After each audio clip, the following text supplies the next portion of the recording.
Dr. Barbara Reynolds. I'm so glad to have her on with us. Dr. Reynolds, how are you? It's great. It's great. Good. I'm 82 almost and I'm feeling fine. So, I am a happy person. Wow. Good. Hey, Yeah, congratulations. You look great. thank You you. sound great. And you Thank you. keep doing it. You keep doing it. That's what I like. The age is not a factor. And this is Older Americans Month. So I guess we're both in that group. So we could talk about, I mean, just how do we kind of continue to, sustain and stay engaged? It has to be God because, I have gone through some illnesses and then I bounced back. And I know it wasn't just me, it had to be that God said, I'm not finished with you yet. We all have a purpose. And Hmm. as long as you're doing your purpose, and as long as you have a God centered life, you can go on. I have a friend, Ed Dwight, for example. He just went out in space. It's been talked about all over the place because they wouldn't let him. He was supposed to be the first black astronaut, and they drummed him out of NASA. But 40 some years later, they let him go out in space, Wow. for a short trip. So, Hmm. we as seniors, we can. In fact, God says, in your old age, you can still bear fruit. It's funny. A long time ago, I heard former Congressman Fauntleroy use the phrase, "What 70?" Uh-huh. And I never knew what that meant until I was close to it. And then I said, "Oh, that's what it is." So anyway, for those who don't know, I'm not going to tell you. Look it up. But I mean, how did you get motivated to pursue a career in writing? Because I know you in ministry as well, but how did you decide to pursue writing? Well, it was, I believe, a gift. Hmm. Um, um, when I was a young person in Columbus, Ohio, I would write and put my writings under the bed. And then I found out there was a black newspaper, the Columbus Calling Post. And I went there and they allowed me to work there.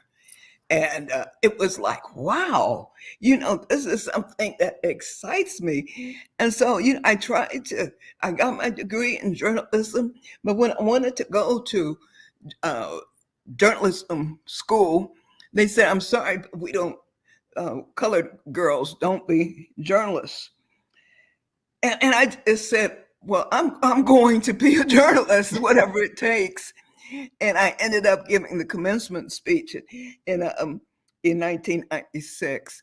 I just have it. I feel good when I'm writing. This is why I've just released my new book called The Rise and Fall of the Techno Messiah. This one was because I wanted to. This one was because I had to. I was in my prayer time 7 years ago. I had just finished my book on Coretta Scott King, and the Lord said, the creation of robots is giving me pain. How dare scientists think that they can create humans and substitutes uh, when I'm the only one can create life and death? Hmm. And this really shook me. I heard God say in my spirit, once I was so pained by what humanity was doing, my tears flooded the universe and nobody was left but Noah. This just shook me up.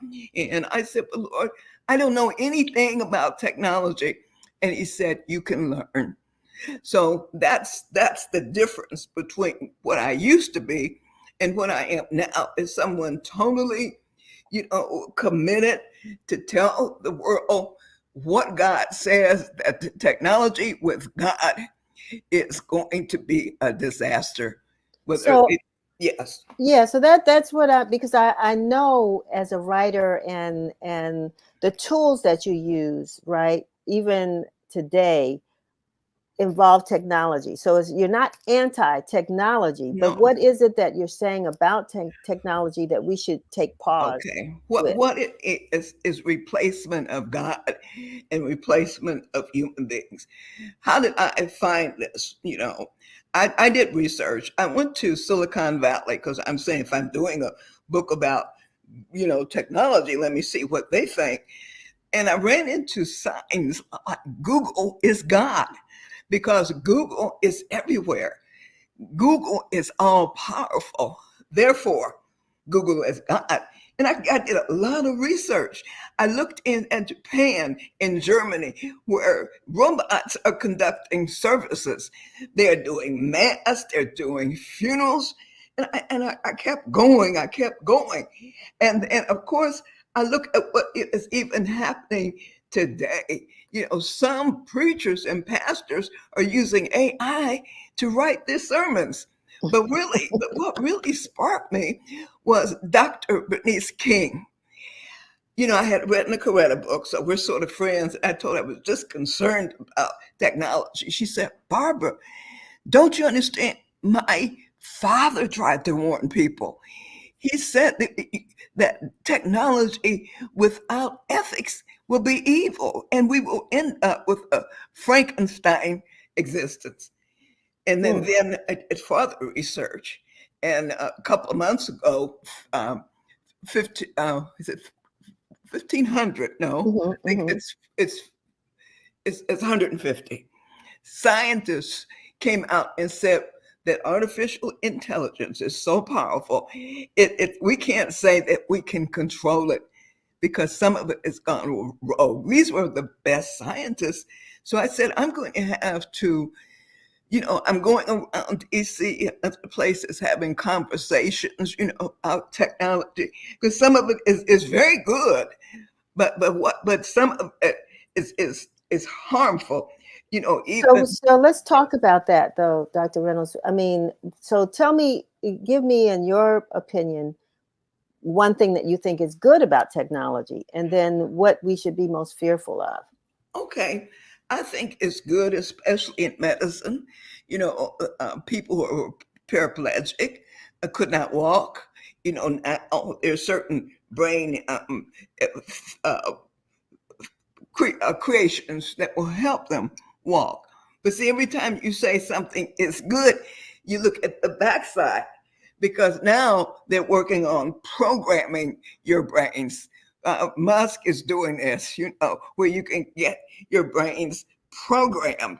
And I'm saying, well, that's great. But if you you work for somebody in an office and they can program you, that's not good. So you have to look at both sides of it. Hmm. And right now, our people, are being, I call it pimped. And I hate to use such a vulgar word, but I don't know what else to call it. For example, there is a new digitally created model named Shrew. And I have to say it because it's not a person, but people treat it like that. Going all over the country modeling. And people say, isn't that nice? No, it's not nice because why are you creating a substitute black woman when you could hire a black woman yourself? But they Oh do yeah, it because they yeah. don't want to deal with diversity. And they did that with Levi. They came out with selling Levi's with a black avatar. And I'm So, saying, yeah, get so hire black people. Don't get create, artificial black peoples because you don't want to deal with us face to face. You don't want to pay us much. You don't want to, give us promotion. You go and create something. But we have to know that this is happening. So you just released a book called The Rise and Fall of the Techno Messiah. I think we have a picture, at least I thought we had a picture of the cover. Yes, that's The it. Rise and Fall of the Techno Messiah, Technology and the End of Times. So, I mean, I want people to read the book. I don't want you to give it all, but, what would be the takeaway um, from this if folks were to read the book, and also tell us how we could get a copy of the book. Okay, that is I certainly want to tell you. What we first have to do is understand what's going on, because we cannot move unless we understand. I mean, a lot of people are saying, well, this doesn't affect us. But I'm gonna tell you one another way. Facial identification systems, they do. The best example was last year, a woman who was 8 months pregnant. The police came to the door and they said, we're arresting you for bank robbing. No, store that was robbed. And she was pregnant. They took her to jail and she had to stay there all night till they found out that facial identification systems have a hard time dealing with our skin, with dark Yes, skin. exactly. So we won't know. For example, you can create fake people. That's nothing now. In fact, they did that to Biden. They had him saying don't vote, and Right. we Bishop Jakes, the scandals there. But you look at, is that really Bishop Jakes? Yeah. So we can't accept every piece of gossip. We can't accept it because the system can create. They can create a fake Denise Rolark Barnes, but Well, they never do though. hopefully But I could critique it or something. But yeah, the technology has gotten so far out here right now, and I appreciate the warning signs that you are trying to share with everybody. And fortunately, I think so many people are in this space where they're not real sure whether they should trust it or not. So we're still questioning. And I think your book gives us more things to look at that we may not have even considered. So, but how can people get a copy of the oh, book? How can you order it? easy. You can go to my email, which is Okay. Reynew, REYNEW 77 at gmail.com, or Okay. Amazon. But I'd rather you get it from me because I like to send out autographed copies. Oh, nice. Okay. All Yeah, right. yeah. All right. Good. And are you going to be speaking anywhere anytime soon? Doing any book signings or anything where Well, people I could think, actually come and? yeah, I'm planning them, and I'm Okay. saying if you want me, because I go out in the public, and I'm surprised at the people who want to know more. They Right. really want to know more, and then I have ways to tell them what we can do about all this. We Wow. just have to make our. This should be a major human rights issue, and like voting, for example, because Right. even in the next election, we know that artificial intelligence will be a part of it because it was in the last one, but we have to know things in order to do things. Dr. Reynolds, thank you so very much for being with us, for sharing the book, for sharing your energy and your time. We'll get you back on because as things are going to progress, and we certainly Okay. will want to know how you're feeling about this world that we are creating or that's being created for us.